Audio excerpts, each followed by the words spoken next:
Hello, this is the AVIT Department, Westminster Computer Lab. Today we wanted to show you another graphic tool. It's not as complex as GIMP, but it is very easy to use, and to tell you the truth, it's very similar to Microsoft Paint program.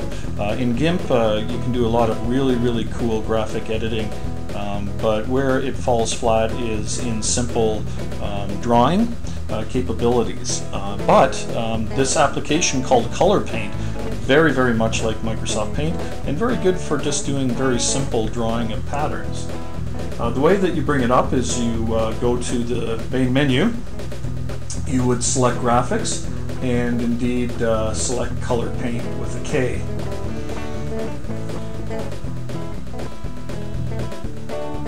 When it launches, as you can see, it's very much like Microsoft Paint.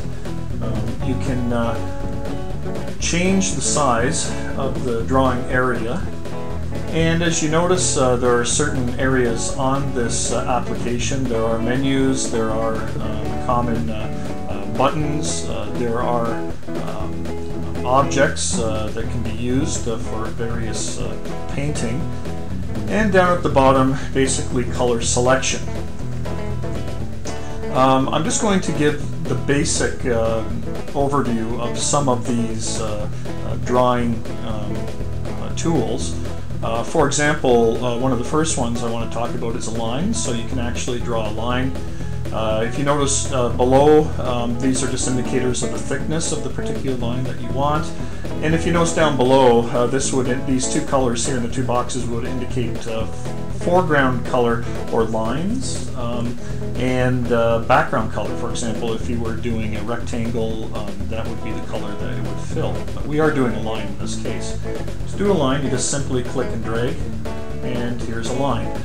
Just like in Microsoft Paint, if you hold down the Shift key while dragging, it makes a perfect straight or perfectly diagonal line, just as a matter of interest. On the other hand, if I wanted to, let's say, do a different color line, like a red one, then I would select the color. Now, selecting the color for the foreground color is left click, and selecting the color for the background color is right click. So if I left click, you'll notice that the foreground color is now red, and if I draw my line, you'll see it as a red line. If I want a thicker line, I can select the thicker line value, and here is my thicker line. On the other hand, I can select pencil. With pencil, you'll notice that there are no thickness options that are available, but it's really just there to be able to draw freehand. So therefore, if I want this to be in blue or mauve, then I just change the foreground color, and there you go. If I want to make changes, I can click onto the eraser. The eraser has different eraser sizes. For example, if this is too large, then I can select a slightly smaller eraser head. Just one suggestion or tip, you can always go into View and zoom in. And in that way, if you have a smaller eraser head, you can do more minute editing. And then when you're finished, zoom out again. Just sort of as an FYI. The paintbrush here is for actual painting itself, applying a brush. So if you notice the line is a little bit more thicker, it looks a little bit more like applying a brush. And there are different styles, like you can do interesting edges. So different features here for different purposes. I won't talk about fill in until I've created an object that actually fills in the particular object. Color eraser, it's kind of a unique feature. I don't know if Microsoft Paint has this, but it'll only erase the color that the foreground color is set to. So for example, it's erasing here, no problem. But if by mistake I go over here to a different color, it doesn't erase it. So this is probably for situations where you have lots of colors combined in. You don't want to muddle it up, and it allows you to selectively erase something without affecting the other colors. Spray can is just like spray paint, and you can select the different patterns for higher density. This is very much like in Microsoft Paint. There are different things like doing ovals or rectangles, rounded rectangles. These three buttons here indicate what you want. Here is no fill, so if let's say I set my left click to set my foreground color, and if I just click and drag, you'll notice that I'm creating a rounded rectangle without any fill colors. It's a pretty thick line here. Let me select a slightly thinner line. Do the same thing, and there we go. By holding on to the Shift key while dragging, it makes a perfect square, rounded rectangle.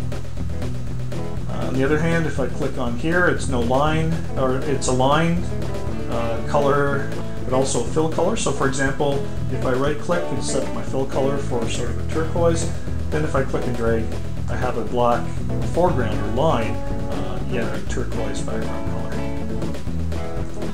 color. Square rectangle, same sort of idea. If I wanted, or like not a square rectangle, but a sharp rectangle, so an edge rectangle, as opposed to a rounded rectangle. Again, if I use the Shift key, then I have a perfect square. Very, very much like Microsoft Paint. Here's polygon, so I can click and drag and start to click to select my multi-sided object. Here would be a case then where I can go back to the paint and select and left click onto a color I want to use. So if I want to select a sort of more of an orangish color and then click in, now I have the ability to make that change.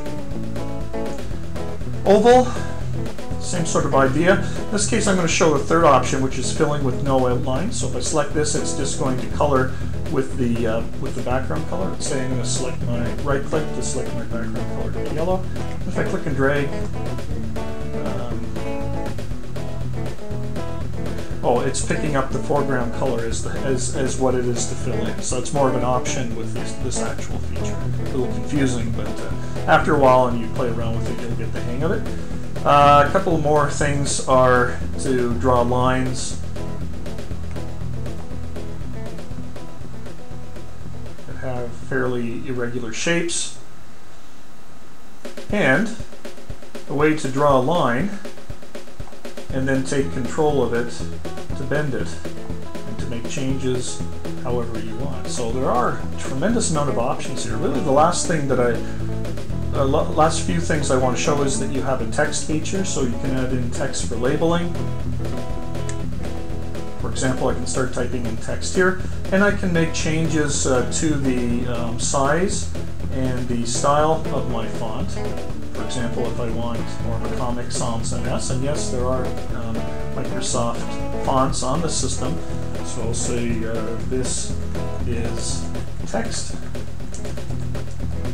Or if I want to, I should be able to change the default color.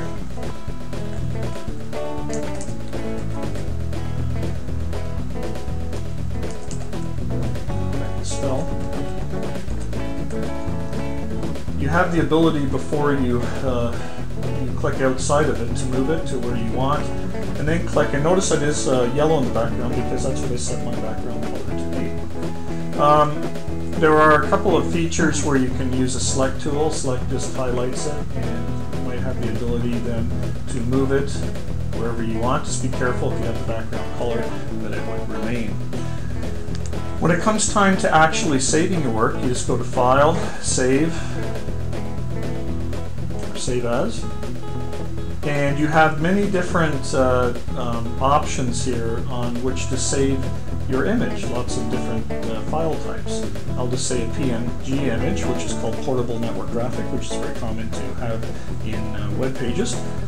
And I'll just say my image.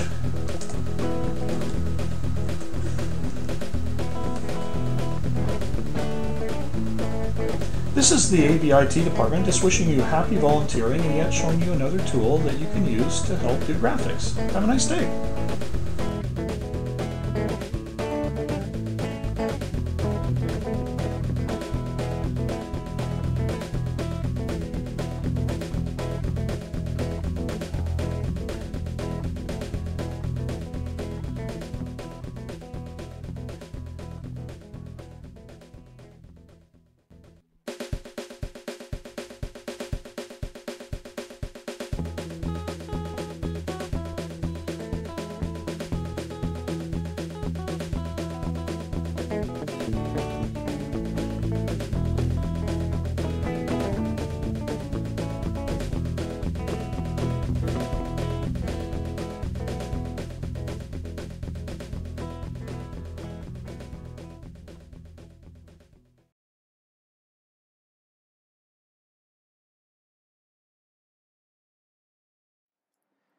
Hello again, everybody. It's the Reverend J. Goldstein, and welcome to another episode of Doodling with Reverend J. Today's episode, we're going to be drawing a rocket ship. Now, rocket ships are fun, they're fast, and they might be the future of humanity. So let's draw one. Today I'm going to be drawing a classic Buck Rogers Flash Gordon style rocket ship. Now, they were cigar-shaped. So let's draw a cigar shape first.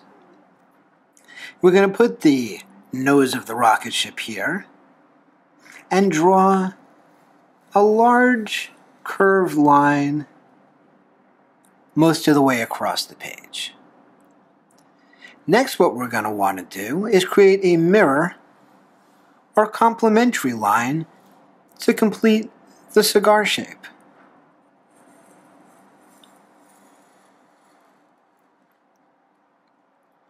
That's good enough. Next, you're going to want to connect these 2 points with a semicircle. I'll show you why later.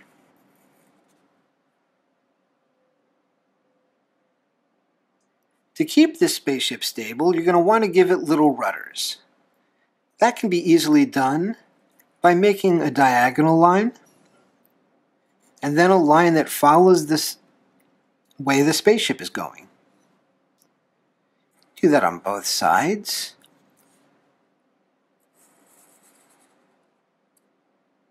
And then bring these rudders back in with curved lines. Now I'm doing this while I'm talking and from behind a camera, so it's not coming out as well as it ordinarily would. But you're getting the general idea, I hope. Next, let's place a little window up here in the nose cone so we know where the astronauts are and so that they can look out into space.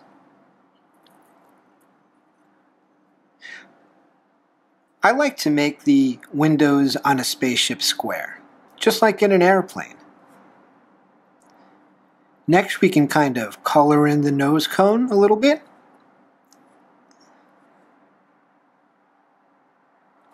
And put some little hash mark details right here on the rudders.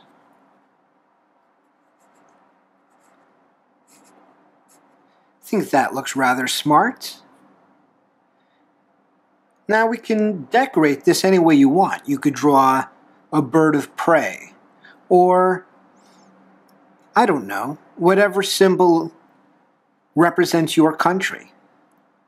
For my country, it's a bird of prey. But because I can't really draw one that easily, I'm going to make it say USA.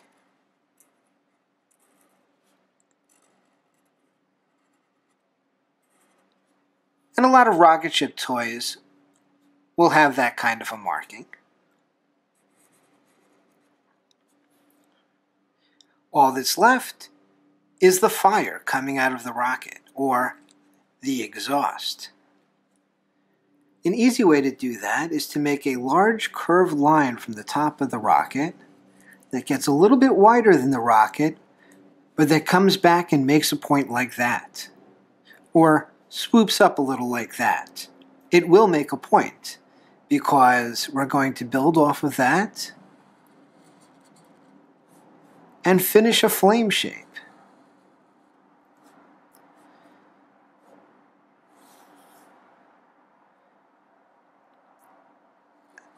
Now some lines in the flame will give it some depth, as well as giving the appearance that the end is very bright. And there we are.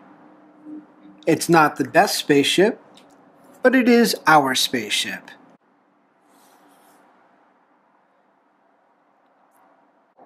And that's all that's important. I hope you enjoyed drawing today, and if you did, please post a copy of what you've drawn. Send me a message or put a link down in the comments. Can you still do that on YouTube? Well, I guess we'll find out.